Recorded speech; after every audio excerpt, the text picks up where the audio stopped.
قلم تو دستمون ببینید باید حالت پاندولی باشه. یعنی چی؟ یعنی ما محکم نمیگیریم توی دستمون، محکم قلم رو سفت نمیگیریم، قلم باید رها باشه، بین انگشتامون باید رها باشه. ما بیشترین کاری که انجام میدیم با انگشتمون داریم انجام میدیم، یعنی ما کمتر از خود کل دست استفاده میکنیم، کمتر از مچ دست یا حتی ساعدمون حرکتش رو استفاده میکنیم. بیشترین کاری که من انجام میدم این 3 تا انگشته، با این 3 تا انگشت کار میکنم. حالا چطوری باید کار بکنم؟ باید حتما یک دستم این مچ دست که باید حتما روی مچ دستم که حتما باید روی زمین باشه، یعنی باید پایه باشه و بهتره که از این انگشت کوچیکمون هم استفاده کنیم. برای چی؟ برای اینکه یه پایه قرار بدیم تا سوزن راحت بتونه حرکت، قلم رو بتونیم راحت حرکت بدیم بدون اینکه تکون دست داشته باشیم، تا دستمون تکون نخوره، فقط انگشتمون تکون میخوره. به این صورت میذارم، ببینید رفت و برگشت مثل پاندول ساعت.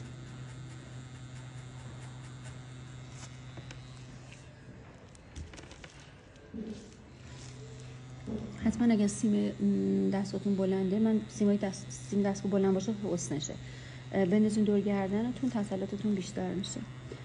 خیلی خوب، اوکی دیده میشه. اوکی. خب.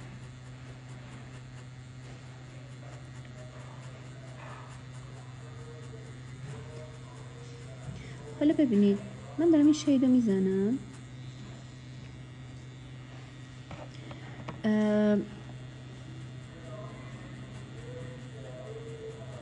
هیچ خطی به وجود نمیاد، نقطه شروع و نقطه پایان نازکه، خط تولید نمیکنه.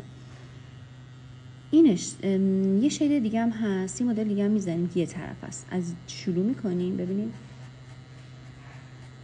ما یه جاهایی از این استفاده میکنیم، این نقطه میذارم تو پوست پرت میکنم، ببینید آرومش اینه، تونتونش میشه این. در واقع خیلی به این دیگه نمیتونیم بگیم پاندولی بودن، اما این مهمترین شیده، یعنی این رو راحت تر شما میتونید بزنید. تمرینتون بیشتر باید روی این قسمت باشه که بتونید قشنگ نقطه فقط به دست بیارین و انگشت من رو دقت بکنید، دست من رو دقت کنید، فقط 3 تا از انگشتام که درگیره، درسته؟ فقط، یعنی الکی تکون نمیدیم.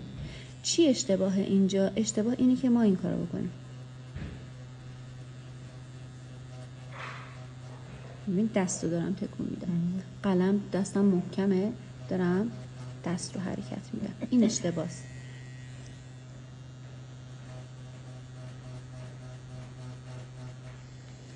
ظاهرا هم دات میبینید ولی بیشتر خطه.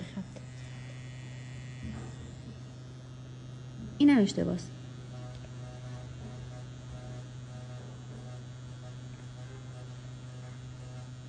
ببین سوزن رو داره، دست رو حرکت نمیده، داره قلم رو حرکت میده، ولی قلم رو محکم گرفتم تو دستم و حرکتش میدم. یعنی پاندولی کار نمیکنه، داره میره میاد، فقط سطحی داره کار میکنه.